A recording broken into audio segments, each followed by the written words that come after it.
Welcome in, everybody. Ready to dive into some serious drama. Always up for a little literary intrigue. Today, we're stepping into the world of José Rizal's Noli Me Tangere. Ah, a classic for a reason. Chapters 1 through 8, setting the stage, and let me tell you, Rizal doesn't hold back. Right from the start, it's a whirlwind. Picture this. A grand dinner party in 19th century Manila. But forget the food. It's the guests we're interested in. Each one carefully chosen, I imagine. Oh, absolutely. Rizal uses this one event to introduce us to the whole spectrum of colonial society. It's like a microcosm of the Philippines under Spanish rule. Exactly. And right at the center of it all is our supposed host, Capitan Tiago, The man who wants to be seen. dressed to the nines, oozing piety.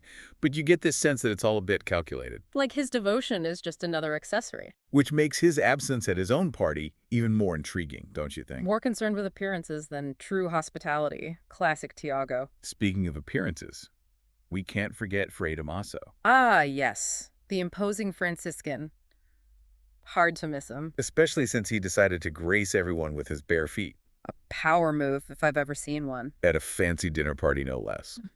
Then we have the Dominican, Fray Sibylla, who seems almost timid in comparison, Don't let that fool you. There's a quiet rivalry there. especially that little standoff over the seat of honor. Oh, absolutely. Rizal brilliantly uses that small detail to highlight the power struggles between the religious orders. It's like every interaction, every raised eyebrow is hinting at these deeper tensions bubbling under the surface. And just when you think it couldn't get any more dramatic. In walks Juan Crisostomo Ibarra, our protagonist, fresh off the boat from years of study in Europe. You'd expect a hero's welcome, right? Back in his homeland. Right.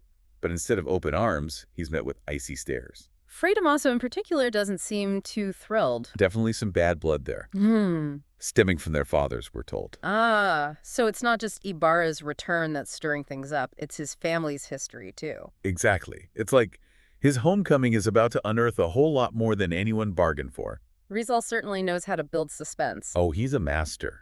He draws us into this world of social climbers, religious hypocrisy, and simmering resentment, then leaves us hanging on a cliffhanger. Can't wait to uncover what happens next. Welcome back.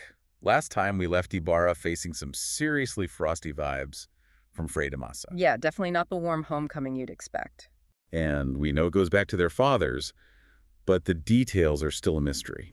A mystery that Lieutenant Guevara, thankfully, is about to shed some light on. Ibarra's recollections are key here, wouldn't you say? Absolutely, because we realize it's not just a personal grudge between two families, it's so much bigger than that. Exactly. This is about the entire system, the very fabric of colonial power. Woven into every interaction, every accusation. So give us the rundown. What exactly led to the downfall of Ibarra's father, Don Rafael? Well, from what we gather, Don Rafael was a man ahead of his time, a true philanthropist, advocating for things like social justice and education for Filipinos. Not exactly music to the ears of someone like Fray Damaso. Right. Challenging the status quo, especially back then. That was dangerous territory. So what was the final straw? What finally brought Don Rafael down? It started small, almost banal, really. An incident with a tax collector. A cruel man, by all accounts, known for brutality. The kind of everyday evil that people just accepted. It seems so. But Don Rafael witnesses this tax collector unjustly attacking a young boy. And he intervenes. A good deed that unfortunately goes very wrong. Tragically so.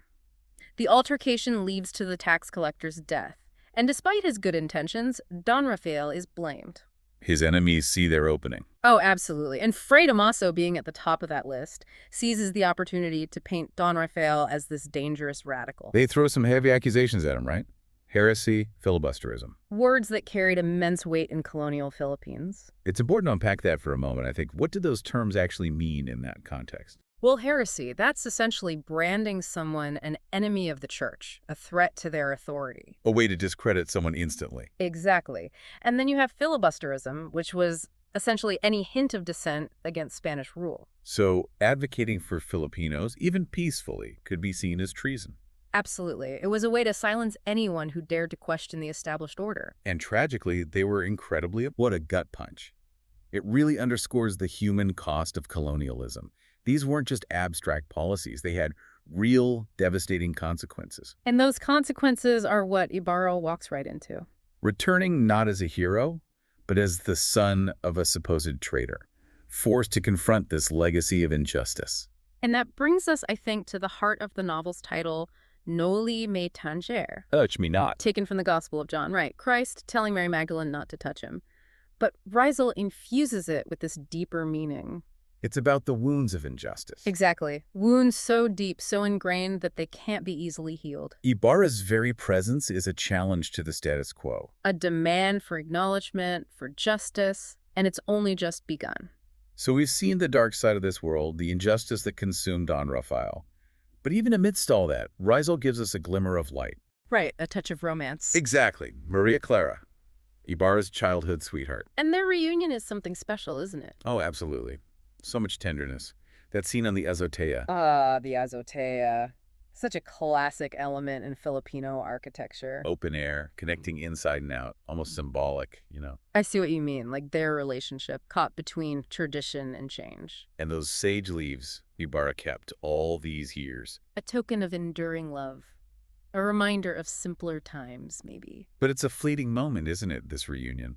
Because Ibarra carries the weight of his father's death.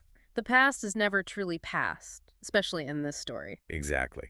As Ibarra travels back to San Diego, it's like he's carrying that injustice with him. And Rysel doesn't let us forget it either, does he? No, he doesn't. I mean, the way he describes Ibarra's journey through Manila, it's so vivid. The sights, the sounds. You can practically feel the heat, the bustle, the energy of it all. And yet there's this underlying tension. Oh, absolutely.